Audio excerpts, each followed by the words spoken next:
This tutorial is going to walk you through providing feedback to your students within Microsoft Forms. So you can see that I have had a form, I sent it out, and I have 3 responses. So I'm going to hit the Responses tab to review my students' answers. I can do this in a couple of ways. Once I click the Review Answers button, I can sort the answers by people, I can go through my students, or I can sort by questions. If I sort by questions, then anything with a multiple choice has already been graded, and I can view the specific responses by clicking on the link. If I sort by people, I can look at one person's quiz in its entirety before moving on to the next person.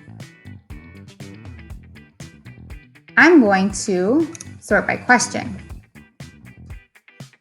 So you can see that the multiple choice automatically graded because I indicated that 12 was the correct answer, and all 3 individuals got this question correct. It auto-graded and gave them all 1 point. I can then use my comment box to enter feedback to my students. And then move on to the next question. This one was a text question asking who is the superintendent of GVCS. Now in this question, I asked for the superintendent's name and I put in the title, first name, and last name. So only one person got a point because the other 2, while they got the name correct, did not identically write what I had in mind. But that's okay. I can still go in and override the 0 points and provide them 1 point because they did answer correctly. And I can leave them comment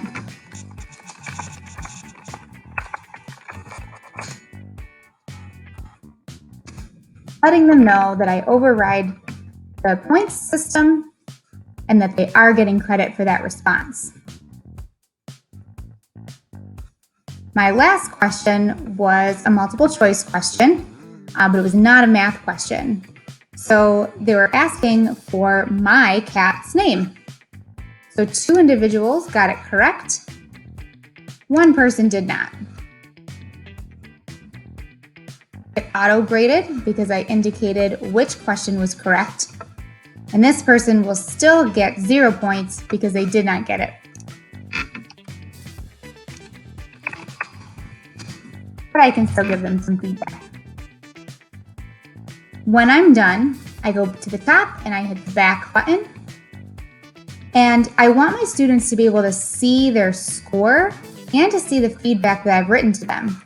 So when I'm all done, I'm going to hit Post Scores. And then all 3 have been selected.